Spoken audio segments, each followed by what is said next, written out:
Hold it, I gotta put you on here. Okay, I should be on. You hear me? Michael? Yes, you're good. You're good. Okay. And away we go. Well, I found it intriguing when Michael first gave me the topics that he would like it all to be incorporated into basically mindfulness.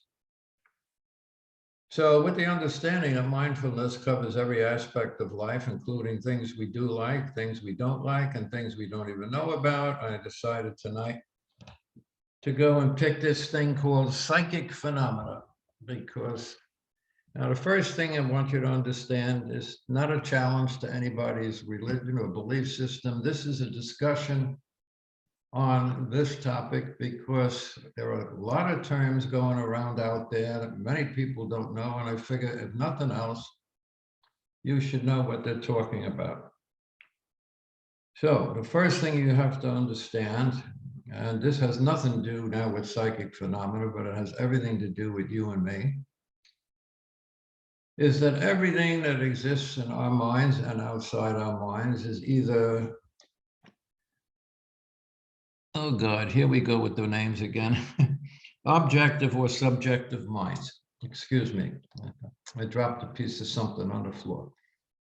Objective is a God mind, the complete mind, the mind that was there in the beginning of time. Some people call it an intuitive sense. Subjective mind is us. It is what we do. It is absolutely, it's a mental thing. It's our individual use of mental law.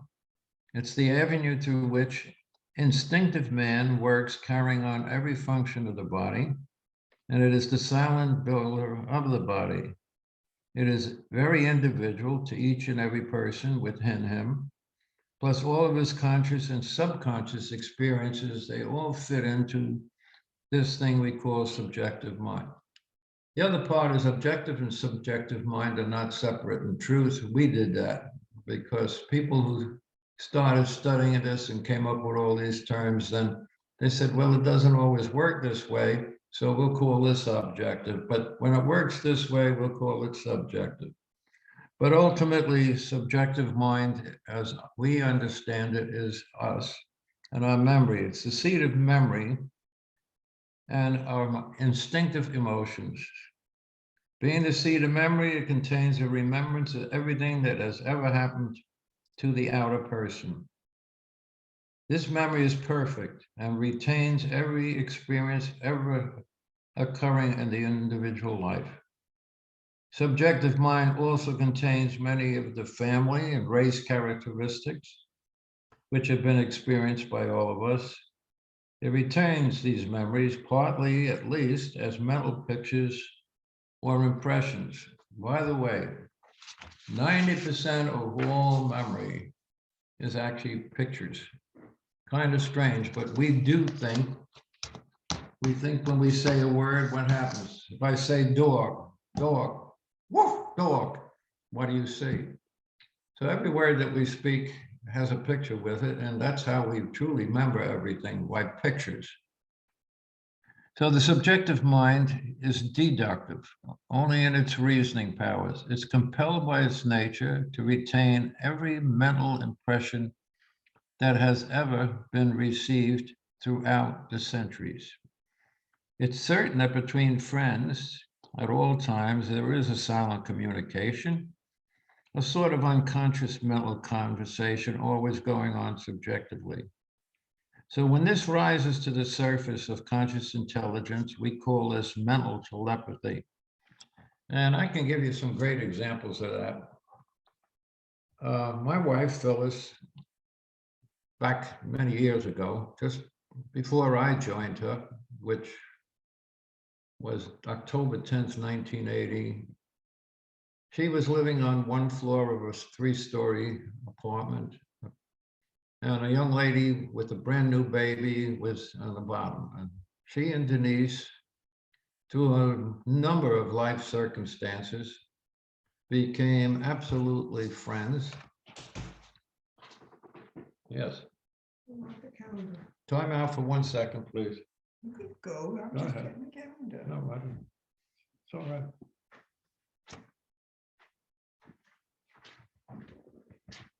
And we have this term we call soulmates. And that just basically means to me, somebody is so close to you that they feel that you and they have been traveling throughout all systems, all times, and all universes. But the way we do that is through subjective mind. Subjective mind is the storehouse of every memory. It retains everything your eye has ever seen, or the ear heard, or that you mentally conceived in any time period whatsoever. It's very powerful because of some of the following reasons. Our greatest speakers are able to connect the subjective mentality of their audience, and in this way, not only to tell the audience what it would like to be told, but also to send out vibrations that will make an equally strong subjective impression on those who are listening. It's a well-known fact. Many speakers are able to connect with the mentality audience in such a manner as to completely control them. Napoleon had the ability to do this, why it was one of the reasons he had such a tremendous influence. But in the more modern times, the one that I would say fit into that category is Adolf Hitler. And I don't need to go and speak much about that. You could see, you have seen anybody that's born around the early 30s and beyond saw what this man could do by speaking, because he was able to literally get into the subjective mind of his followers by the power of his speaking. Another area, singers and poets enter into more or less of a subjective state while they're singing and writing. That's why many people say music and singing are the soul of humanity. In the case of a writer, this enables him to enter into the mind thought and perfectly depict race emotion and race endeavors. Poets are excellent at using subjective mind to go and reach the people who read their poetry. The term I meant to say, song is the language of the soul. And very few could write good poems unless they allow the soul to come into the surface. Artists lose themselves in their work. Musicians do the same. And we call this inspiration. Each person has a mental atmosphere, which is the result of all that he has thought, said, done, or unconsciously perceived. There's a funny thing that I'm sure you do it all the time and you don't quite realize it, but likes and dislikes for those with whom we come into daily contact. Have you ever met somebody for the first time when you've either been introduced or by accident you bounce off of them and you just know you don't like them? You're having great difficulty wanting to appreciate them. We must love everybody, but we don't have to like everybody. Well, why don't we like them when we never even met them before? Well, it's quite simply, we meet some only to turn away without a word, while others we're drawn toward without any apparent reason. That's because we are all energy, and we work in the subjective frequently. One famous person said it well, and I have used it several times in our talks. Emerson said this in a very nice way. What you are speaks so loudly, I cannot hear what you say. Well, when we contact people, we're instantly attracted or repelled according to their vibrations, because they are energy and we are energy. An arena where this is so practical and most noticeable is with young children. Children feel mental atmosphere far more keenly than we are, and are always drawn to those who inwardly they feel they have been loved by. Animals are even more subjective, and they feel mental atmospheres more keenly than we do. Plus, they have senses that are required to keep them healthy and well far beyond any that we had. There was a time it is believed we had the same senses, that we are part of the animal kingdom, but in time, because we no longer required it to protect ourselves, we started losing it.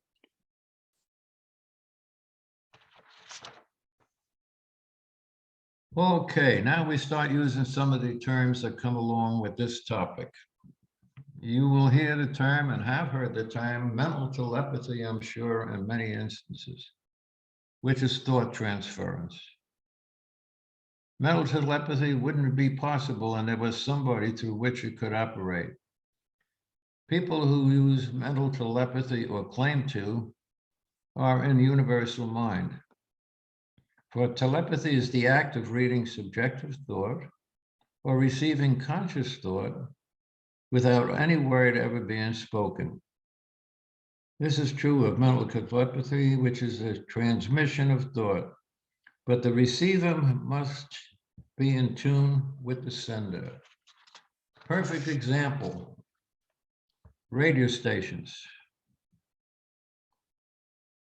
Do it just like when you're looking for a radio station. Just as one broadcaster may not know who's listening in, so the one sending out the thought may not know who is listening as well.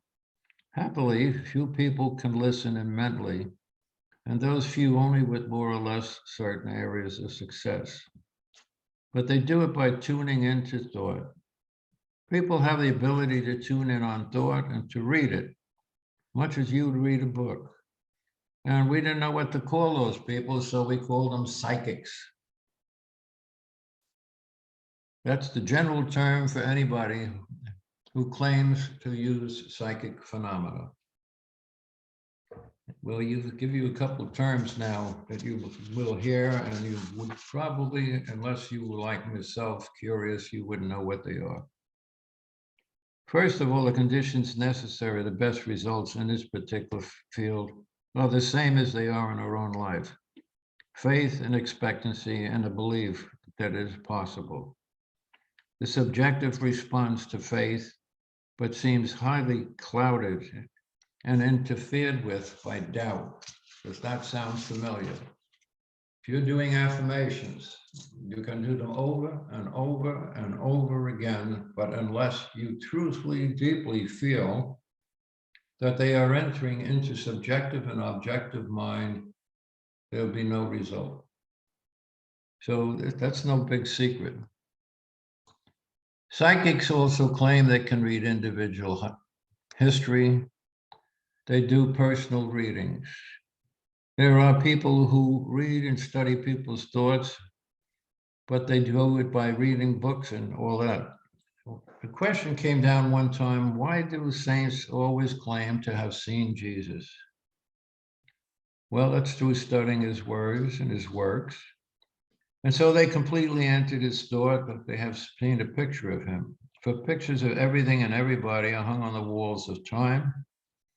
And if you could go and become conscious or care to be conscious enough, you can enter and read any of it. Does not follow that these saints have seen Jesus, but they have, without seeing his likeness or what the world believes to be his likeness on every wall. When we look at a picture of a person, we're not looking at the person, but the likeness of him. So it's, okay. State of trance. Now, this is a territory I can go into because I was a student of hypnosis. I was certified in it at some point for having completed 2 years of study with it. And I had been put under the equivalent of what a trance state is many times. Multiples of times to help and assist me in studying for chiropractic, because I had very limited actual study time. And by being able to put myself into a state of consciousness or self-trance, I could memorize things much more readily, much more quickly, and retain them the same way.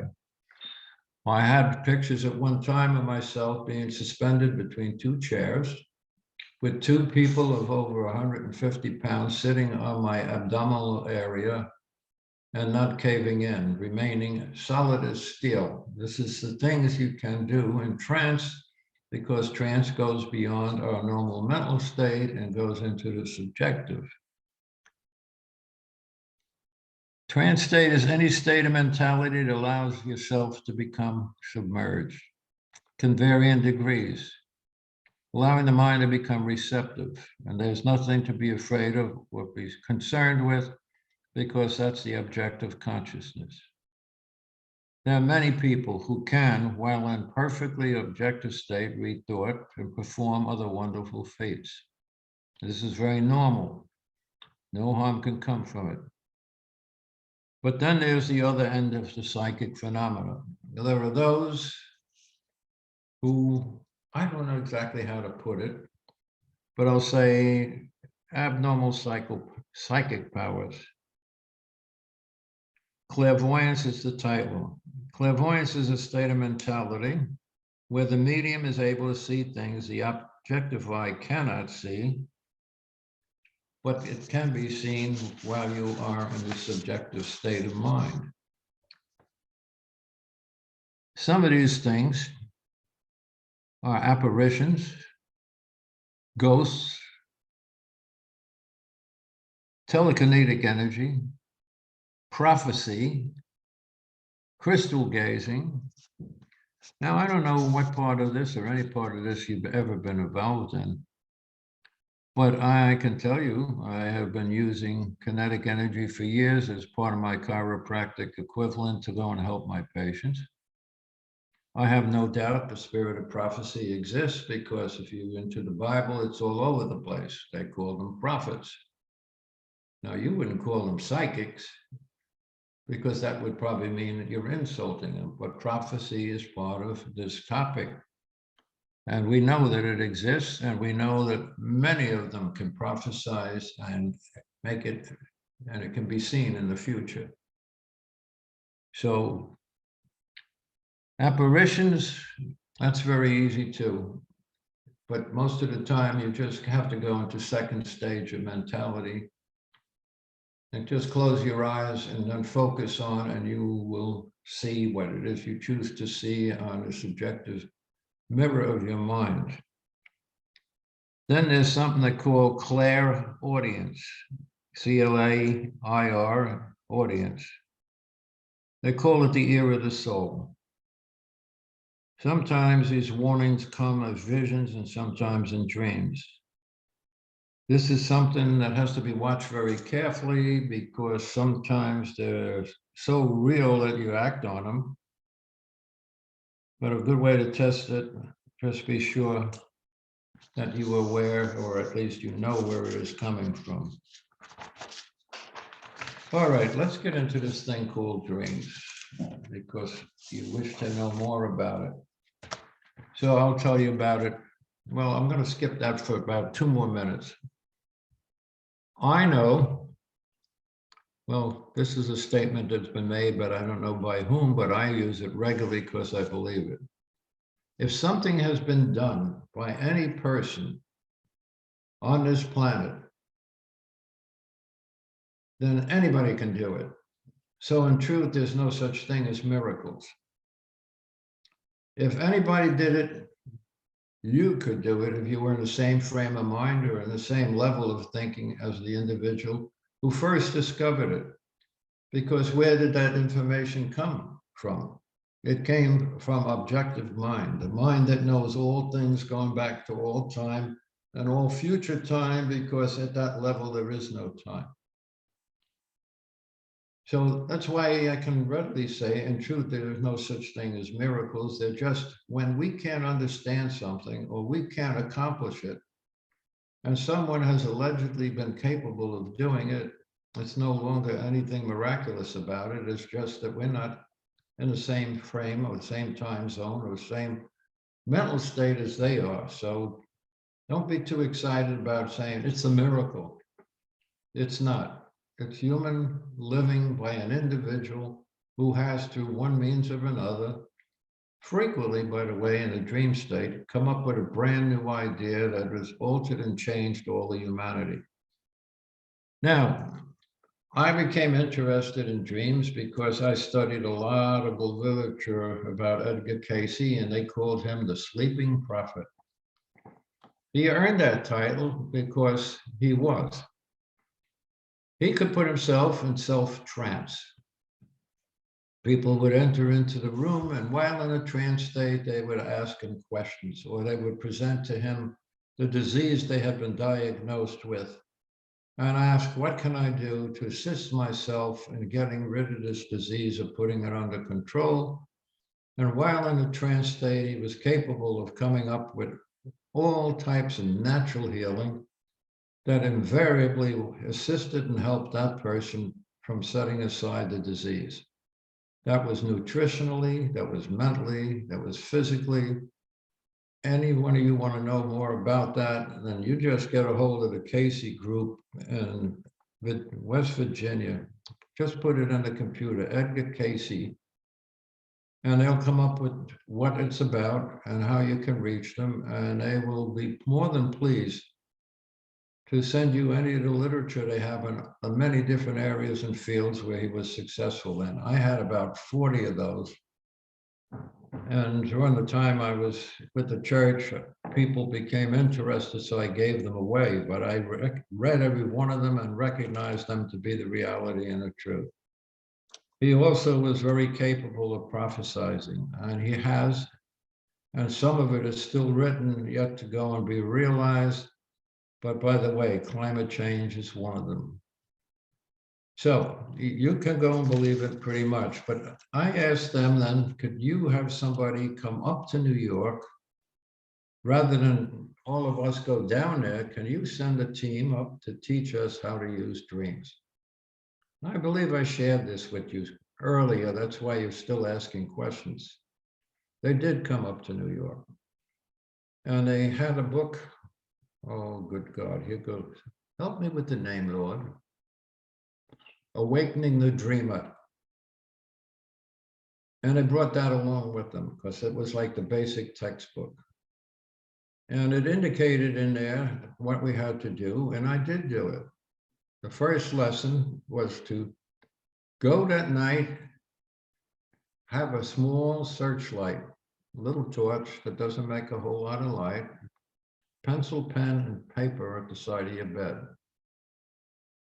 And the second thing was to go and recite a prayer. This is not from Cayce, this prayer, because I lost it. I called them, they said it didn't come from us. And I was fortunate enough to find one copy that somehow hadn't gotten thrown out. But the answer to the how do you do this was very simple.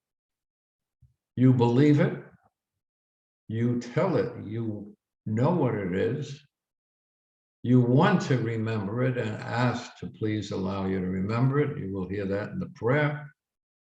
And then when the dreams come and you awaken, before they disappear because they're at mental, psychic level, they're not locked in yet, write it down. If by chance you don't wake up, upon awakening, if you have a sense of what the dream was about, not even detail, write that down. Because the only way you're going to get it back is by stimulating and letting it know, but telling your mind, I want to remember this. So that's it. But I say this dream prayer just about every night. And this is it. I dream the dreams of him who sent me. My dreams tonight will draw me closer to my right fulfillment. Tonight, my dreams will be God dreams. My dreams are healing influences. They are God's messengers to me, creating, unifying, restoring, renewing me. My dreams expand my consciousness into the cosmic consciousness, the subjective consciousness, so that I'm more aware of the treasures of life, and I have good success in the projects I am guided to undertake. My dreams reach forth to those around me, exerting a positive healing influence on them. My dreams bring me into a whole new relationship with my environment. My involvement with society is made more responsible and interesting. Negative scripts or programs of myself are revealed. and constructively changed through the revelations in my dreams tonight. All fears, inferiority feelings, hatred, guilt, which are destructive, are shown to me clearly as undesirable. I am shown my spiritual power and love, which transforms my whole soul into a healthier, freer me. My dreams express my fuller potential and invigorate my life with infinite energy. If it is important for me to remember the dream, I will remember it. I will write it down. I will awaken or remember it after sleep. My dreams affect my thinking, feeling, speech, behavior patterns. As I meditate and go about the business of my life, I am so much more intuitive, telepathic, and super aware of all that is healthy, positive, and helpful. I know the things I need to know easily. Good flows to me from every direction, and I am grateful, and so it is. Like anything in our life, we can talk about it, but until we take action and actively participate in it, very likely it'll not be of much use to us and it won't help us change anything. But dreams can do all of that. There are so many books out on dreams, but the best one I've ever read and the best class I ever had was one, Awakening the Dreamer, because that really got me interested. And I shared that first night, they said, write down the dream you have. And I put the book and I had everything out and I was in a separate bed. It wasn't with anybody else, so I wouldn't disturb anybody. I had the dream, wrote it down and brought it to the class. He read it and told me, I said, what does it mean? He said, I won't tell you, but I will tell you this. I would suggest that as soon as possible, go see your personal physician. Well, I brought this guy into New York, so I might as well obey what he said. So I went to AIG, which is a massive company that had a whole floor of their own hospital and doctors. And I said, Doc, I'd like you to check me out. I'm just not feeling quite right. Well, during his very complete examination, he said, do you know what your blood pressure is? I said, no. He says, over 200. You're right at the edge of having a stroke or a heart attack, and we best do something about helping you to get that down. Now, I know a lot of that was caused because I was a very angry person all the time, so it became very clear that I have to start learning how to control that. And as the years went by, and I finally ended up, when I was in the church, we had anger management classes, which were very well received, and some of the comments, I still keep them in a cabinet of some of the things that happened as a result of the class. But you have to participate. That doesn't mean look at this thing once every 3 weeks and say, blah, blah, blah, blah, blah, blah, blah, blah, blah, or pray like we do so often. And it's just repetition of words with no feelings, no emotions, and nothing behind it. The dream state requires your total participation and an absolute willingness to go and do that work. Just like meditation, proper meditation requires the same thing. It requires you to determine some part or place or thing in your business life, your home life, where you can set up whatever you wish to. You might want to call it a shrine, call it whatever you wish, but you prepare it in a way that mentally puts you in a place where you are ready to accept the value of meditation and the value of dreams. It's important, for the mind will do what you tell it to. It has no choice. It neither knows it's good or bad. It just does what you tell it to. You are the active participant. Without you, you'll still have the dreams. I had dreams for years, couldn't remember them, didn't care to. Some of them probably could have done a lot of good for me because there were some I was very frightened about and I could have improved on that dramatically. But so the first 2 steps, sincerely, set everything aside that you need to write it down, even in the darkness. And if you got a partner in the bed next to you, put it to what opposite of whatever side they're facing so they won't see the light. If they really get annoyed with it, I don't know how you're going to get around it, but teach them about it, okay? That's vital. You have to prepare everything, set it up, and that's a way of telling yourself, I am willing to do this, I want to do this. This will make me remember my dreams. Then read this prayer to remind you of what comes with it when you actively participate and really are interested, all the possibilities that come when you're in a dream state. If you really want to see something to back it up, go and look into the books from famous inventors and see how many inventors have claimed that their new invention, which changed life dramatically for themselves and so many others, came while they were in a light dream state, or even potentially in a self-imposed trance. The only way you're going to know it works is you got to challenge it. When you get some of this to write it down, you look at it and you begin to study it and try to say, what is it telling me?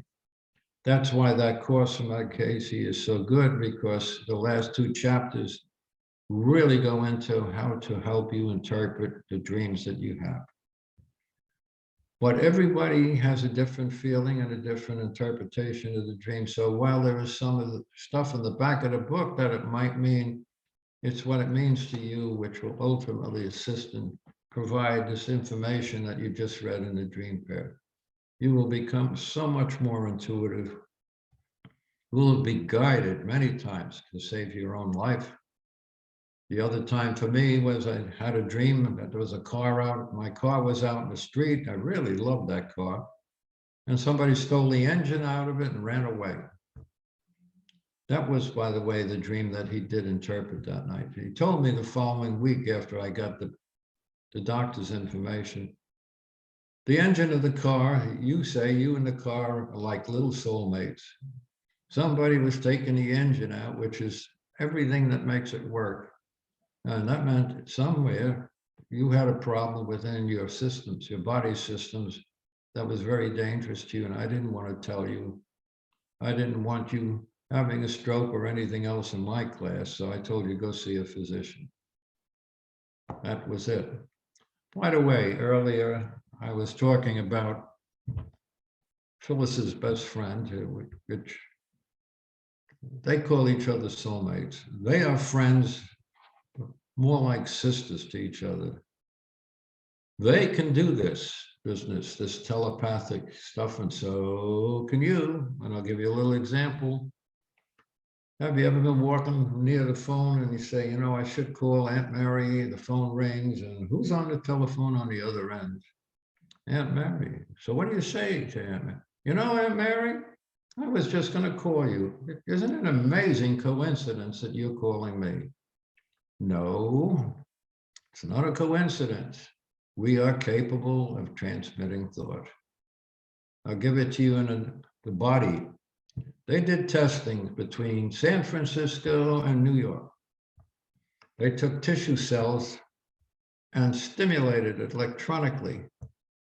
If the cell was in New York and they stimulated it, the cell out in San Francisco would jump. If they did it the other way, the one in New York would jump. These are just cells. So imagine, we got 1 billion of those in us, billions of cells. By the way, you should be very happy to know you are worthy. You are the master of a kingdom of billions. And every day what you think and what you do, you are protecting and projecting it into your kingdom yourselves. So just to quickly rephrase again, set the room up, pen or pencil, pad, and a flashlight. This immediately tells your mind you're very serious about this. There's no fooling around. And read the dream prayer. And read it carefully. And read it and understand what it's saying. It's telling you the areas of life that could improve and make you a much more desirable human being to be with on this planet. Then remember what we discussed about people who are in public speaking, writers, poets, movie directors. That's what they do. By the writings, by the music. I'm always amazed, absolutely amazed by the crowds a singer can get. I went to Central Park when Barbara Streisand was there, and there were 500,000 people there. They were so far away they couldn't see or even hear her, but they had loudspeakers scattered throughout all of Central Park so they could hear it. And each time that they do something with a singer and show it on TV, 200,000, fill the stadiums, pack wherever they go. This is telepathic. Their music gets into your mind, into your heart, into your soul. That's why they say music is the soul, the human soul experiencing itself. And I think you can realize and recognize it, that that's just not me talking. I'm sure there are some artists that you feel that way about, and whenever you hear them sing, you can just feel the emotions and you rise up. Now, Ernest Holmes and his brother, whose name has now escaped me, except his last name is Holmes, wrote a book. Oh, celestial. It probably will come back to me after I hang up, but if it does, I'll write it down and give it to you next week. It's a book entirely of poetry, about 200 pages, all about you and the human soul, and how God talks to you, through you, as the human that you are. It is phenomenal. I didn't particularly ever like poetry because it requires reading slowly and truthfully, in some way, being connected to the poet.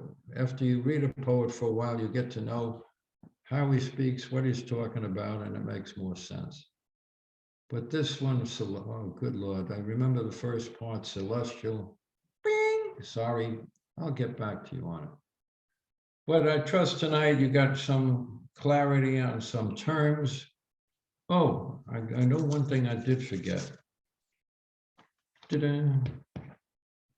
When you go sometimes, the people say they can see your aura, A-U-R-A.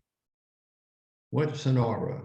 Aura is an energy field that expands outward from you and is constantly out there in front of you, as far as, depending on your energy, as far as 6 feet away from you.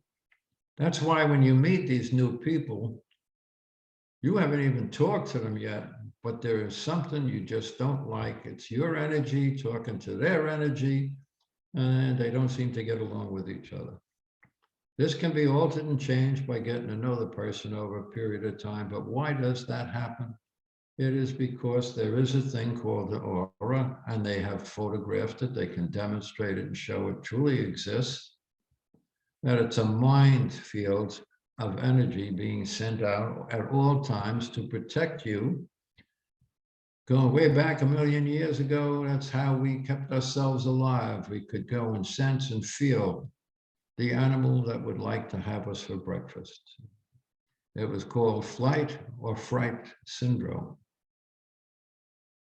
There's the halo. Then, of course, when you, what's the other one I don't want? Excuse me a moment, gonna do a quickie, because I wrote them in pen. And I really want you to know the other ones. I'm not the best prepared on this because I haven't taught any of this in a long time.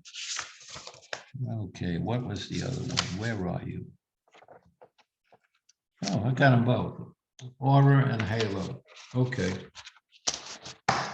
You often see every picture of somebody who's spiritual or a saint, they draw a halo. And the book that Michael's writing right now, I brought that up because he took it off one of my tapes.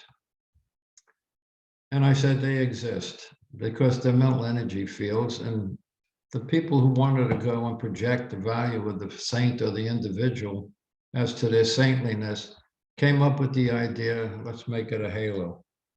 It's very cleverly say in the book, no halos on this minister. I'm not perfect, never will be perfect. I'm still a product working and trying to improve in time. The last thing I want to say, because it should have been the first thing, but I've got right into business, is I received a card from Joy Chambers from a brother, I would imagine, that you extended a Christmas gift to me. I don't know if it's Michael putting it up, Joy putting it up, you guys putting it up, but if it's you guys and Michael and Joy or whatever, I'm extremely grateful for the consideration and thoughts. I am an ardent bowler. It costs me $10 a week to bowl. I will be enjoying 10 weeks of bowling as a result of your kindness and consideration. I hope tonight that this fits into mindfulness, because we should know these things, these terms, but in this short period of time, it's impossible for me to really explain each of those terms properly. But it's at least now when you hear them, you might know what they're talking about. And we always seem to want to go and say, it's nonsense, it's humbug, it can't be done, it shouldn't be. Checking time, please. Uh-oh, going a little longer. I will give you one to go and prove they exist. When I came down to Florida, I was a minister in training, and I was invited to a church to appear at a banquet for 25-year anniversary of the minister. There were 10 people to a table. We were new, Phyllis and I, so we ended up on a table that we didn't know anybody at all at the table. So you try conversing, and it was this one elderly woman, I'd say late 80s, early 90s. She wasn't saying much. And then all of a sudden, she went and looked at one person that was sitting there, and she says, I have to tell you something. And she, in about 3 minutes, told this woman about everything that had happened in her life, good or bad, by name. And I'm sitting there thinking, yeah, right.